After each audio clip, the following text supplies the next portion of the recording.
Hey, welcome in. It's the weekend edition of the Leans and the Locks and the Lindy Less video. That is me, Eytan Shander. So I know I've let you down already. Like, oh man, where the hell's that Lindquist at? Click. For those of you who have hung around and you're still here, thank you. Thank you, by all means. For those of you like the 51,000 strong who are part of the Odd Chopper community, thank you. Day one, newcomer, doesn't matter. We love you and we appreciate that. That's why we ask you to hit the subscribe button. And if Eric Lindquist were here, as he is 5 days a week, I'm here too. You know, Eric would ask you to hit the thumbs up button like I would ask you to hit the thumbs up button. So thank you. 7 games to look at, but we also have the ability, magic, right, to turn $5 into $200 instantly. Let's do that. Now, you have to be in a state where you can legally gamble. You have to be 21 or older. And if you have a gambling problem, call 1-800-GAMBLER. Let's take 90 seconds out of your life. Not even now, but in general, it's going to take you 90 seconds. Click a link below. That's fine. Sign up at DraftKings. Deposit $5 and only $5. Then immediately, don't waste any time. Don't dilly, don't dally, don't dilly-dally. Don't do any of that shit. Just immediately put that $5 on the New York Giants to beat the Philadelphia Eagles. Who cares if the Giants win, if the Giants lose? Who cares if that game kicks off on time or 5 minutes late? Doesn't matter. As soon as you place the wager, $200 right back into your account. Instantly. That's the definition. Like that. Let's dive into it. Open up in Toronto. Jason Tatum is out. That means the Boston Celtics are on their own right now, right? Figure this shit out on your own now without Jason Tatum, without your leader out there. Like, for some reason, the gutting of Jason Tatum for a game here against the Raptors squad, who's good at home, and I understand that they're good at home. I don't mean to Billy Crystal you here, but they're good at home. Look, the Celtics aren't going to forget how to play basketball. The Celtics have been working strong depth rotations throughout this season, and Jaylen Brown coming back into the fold. He played 40 minutes the other night. I mean, there's no concern about working him back in.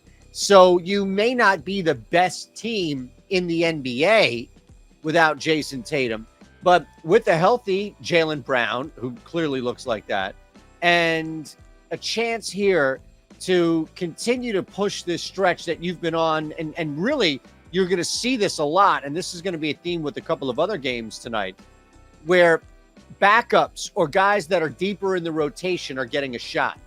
Long stretches of that, meaning like over a week, over 2 weeks. That's when you start to realize why these guys are backups. But in this case, you'll see a nice little bump. Hauser, anybody else that's taking advantage of extra playing time, I have no problem leaning the Boston Celtics, laying 2. I know, short favorite on the road against Toronto, who plays well, but we are not concerned by any means about the loss of Jason Tatum in this particular game. Long term, it's a different story.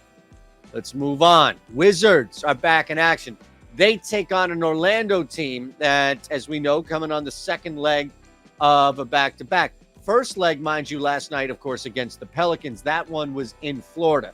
Magic pick up and go now, and they fought. I mean, they fought right to the end there. That was a hard-fought game against the New Orleans Pelicans.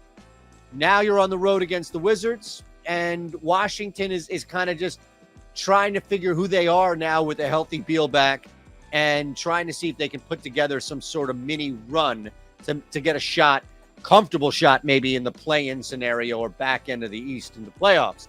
That's a reality now for Washington with all 3 of their key components healthy. So I'm laying 6. I'm under that key number of 7 here. And no matter what the result was, that close game for the Orlando Magic and that first leg at home and then picking up now on the road, I think it favors us to get in on this. You let me know in the chat, as always, like you do with Lindy during the week and me these 2 days on the weekend. You see something moves, you don't like it. That's why we're here, and you let us know. But I think we're getting ahead of this, especially with what happened Friday night with the Magic at home, mind you. I think we're getting ahead of this number. It's probably going to move up 6.5, maybe even 7 by tip. So I like the Wizards lean but I like the Wizards laying 6. Now, speaking of a back-to-back, second game for the Atlanta Hawks. Now they welcome in the Charlotte Hornets. This line is large. It's steep, 8.5. LaMelo, we have to keep an eye on what's going on here. Does look like, though, Gordon Hayward will play. He was upgraded. A couple of other guys are out, including Cody Martin and LaMelo Ball. So that's where this whole thing gets a little interesting, right? Because you don't have a key, maybe the biggest key cog you can point to on this god-awful Charlotte team in LaMelo. But, and it's not like Dennis Smith comes in as, some major hero here to fill the void. But again, you're talking about somebody in a short burst who can step in. And it's not like things can get significantly worse than they are right now for Charlotte. So despite them coming off a win and snapping whatever skid they were on, and that win, of course, at Houston, so take that with whatever grain you'd like, this is a good spot for Charlotte, where Atlanta, again, coming on that second leg, taking on the Knicks on Friday night. We know that one a little lower scoring, slower pacing there. It's not like they were gearing up and saving it all for Charlotte. I just think you'll see some tired legs in this game. And the Hornets are bad, but with Hayward back and with a veteran like Smith that's coming in here in minimal burst in the sense of it's only a game, I think we have a pathway here. I legit think we have a pathway, and that's why I'd like to jump in and take advantage of Charlotte at 8.5. I think this is going to be bet down. They can score somewhat. They're not as bad as they are defensively when it comes to scoring. So, yeah, you get a couple of buckets in here. Next thing you know, all this focus on, we got this team as is, and then they don't have LaMelo. That's when you get tripped up. And Atlanta's not good enough to overlook anything or anybody. I mean, we know that, even with Clint Capella back. Let's keep it moving. First lock of the night comes your way in Cleveland. Now, let's look at this game. Bucks are dealing with a couple of injury issues. I don't know what's going on with Giannis. Cleveland, second leg on the back-to-back, as we know, that first game at home against Golden State and did not go well. Golden State sat everybody, and it looked like, for the most part, the Cleveland Cavaliers, at least mentally or spiritually, sat everybody. Although I could have sworn I saw starters out there. Holy shit. It was near 20-point lead towards the end of the third quarter on Friday night. So Cavs get humiliated, embarrassed for the most part there on that stretch. Now they pick up, and this next game, they don't have to go anywhere. So let's look at what the Cavs have been able to do as a whole at home, and then factor into the mix here that the Milwaukee Bucks right now just haven't been great without Giannis. And we also know that Middleton ain't coming through that door either. So there's a good chance the Bucks don't have Giannis, and they catch the Cavs at the worst possible time, which is the bounce back at home following a major gross egg that we saw laid on Friday night. That's the biggest difference. Now, like, comeback aside, fourth quarter aside, I'm just saying overall, this was disappointing for the Cleveland Cavaliers. The fact that they even had to gut something out like that in the first place to keep it relevant, that game, just to keep the game relevant. Now, this locks in under. Cleveland bounces back. Milwaukee down, maybe Giannis, possibly Giannis, definitely Middleton. Cavs buckle up on defense. That's what's been huge for them at home during their success, during them winning some games here consistently. That's what I'd like to do. It's okay with you. We introduced the first lock of the night, and you let me know when you see that total up here on the channel, and you pop right in on the chat because I'll be looking too. But right now, without it officially up, and no matter what it is, as soon as it does go up, go under that. Go under that. Rockets, T-Wolves. Houston in the house right now, getting 8. And I like it. I like it. We're going to lean Houston +8, but we're going to take Houston +8. Look, the Rockets down Kevin Porter. He's been out a little bit. And, now you really just have Jabari Smith, who is your lone new, if you will, absence. Minnesota, on the other hand, looks like they're going to be sitting everybody. And I want to get ahead of that 2 times over. One, because even if they don't sit everybody, there's a pretty good chance that guys aren't going to play a full minute allotment, and guys are going to look around like, all right, man, like, okay, we got this. Houston's coming to town. They're already banged up. We don't need to do much. We don't need to exert much.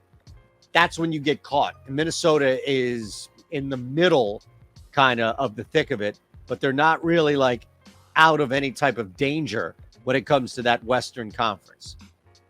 I do see somewhat of a look ahead, somewhat of a letdown, somewhat of a, we're going to either rest guys or just go into this game like Cleveland did against Golden State and battle a bunch of backups and maybe even get worked. So I don't trust Minnesota in general, a team that likes to blow some leads, a team that is just tough to quantify any level of trust in the fourth quarter, second half like that. But I also look at this and think, well, Houston is so freaking bad right now. The injuries may factor in a little to the spread, but outside of Smith, it's nothing new with Porter.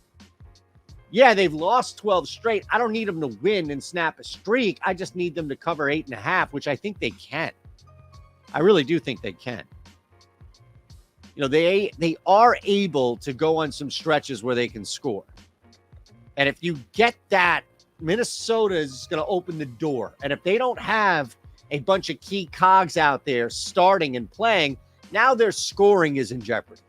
And that's where you open up the door, backdoor, just loss. That's where you open up the door for trouble with a team as shitty as Houston.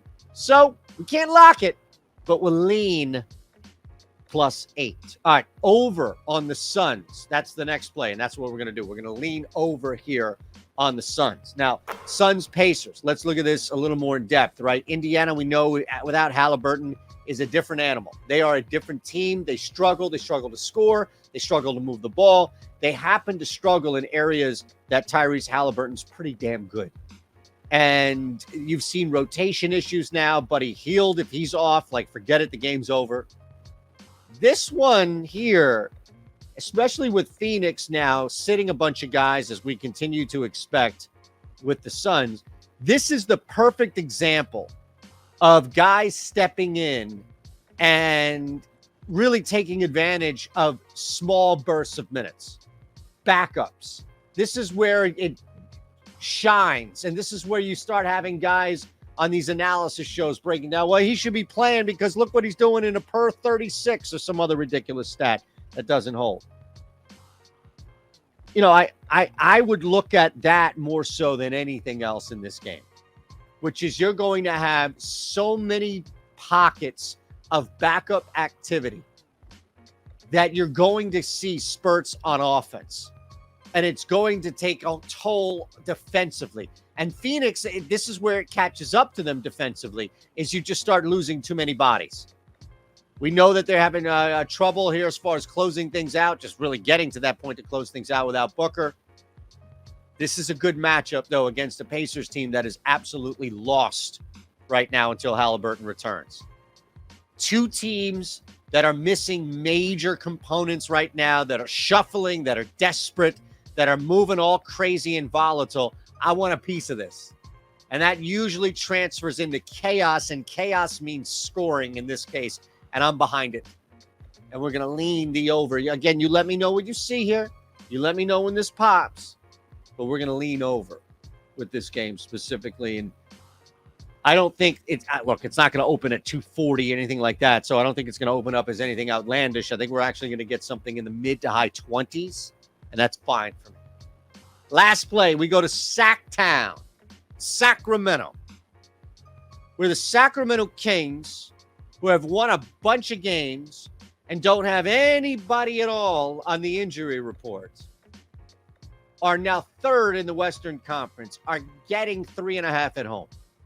I will go ahead and end the night with a lock and lock up the Kings plus 3.5. I don't know if the Sixers sit, and that's another thing to keep an eye on. They were off on Friday, I understand that, but this is sit time. This is prime sit time for when the Sixers kind of look around and see what they can do from a load management standpoint. Every now and again, they go in this like 10, 11 game streak, not win streak all the time, but just streak where it's like, all right, guys, you should be sitting people, sit, and they don't. And then they have this random like win streak, and all of a sudden they knee-jerk it and they sit and Embiid, Harden, what have you. This is a type of game where I think if you get that, it's not going to budge the line as much as you may think. And Embiid out is one thing. Harden, no, not so much. So I don't think that we're losing any value here by jumping in on the Kings early. In fact, I would be shocked, so long as nobody sits with the Sixers, if this thing doesn't shrink, if this thing doesn't hit 2.5 down to 2 points. And I'm still shocked at that. Sabonis is a tough matchup on the glass for Embiid. Embiid is a monster, like absolute monster. But the Sixers beat up on bad teams, and they struggle when there are some matchup advantages against Embiid, namely on the glass. And that's what you're going to get with Sabonis here. Oh, also a passer, a big man who can pass around Joel Embiid's defense or out of Joel Embiid's defense. And now you have some shooters on the outside. That's where the Sixers, I think, hold up when it comes to just defending stand-up knockdown shooters. But the other problem here is ISO. And we've talked about this with the Sixers as far as slowing down ISO ball. And you don't have to worry about that with Kevin Huerter, but you do with De'Aaron Fox and Keegan Murray. So that's a problem for the Sixers where I think they're not going to be able to hold up. So we end. Lock it up. Kings plus 3.5. Hopefully we've locked up your thumbs up and your subscription. We appreciate that big time. It's not just me here. I'm not subscribing for this loser. Do it for the rest of the gang here. All right? Do it for the whole Odd Shopper crew. Just do it and spite me while you hit the button. That son of a bitch. I can't believe I'm doing it for Greg Ehrenberg. I swear to God, if anybody tells this guy that I did it for him, that's fine. I'll even give you 5 into 200 here on DK. Take 90 seconds out of your life, sign up, do all of that, make a bet immediately, a $5 bet on anything, and that's going to turn into 200. You have to be 21 or older. Gambling problem, call 1-800-GAMBLER. And with that said, I'll see you for Sunday Slate.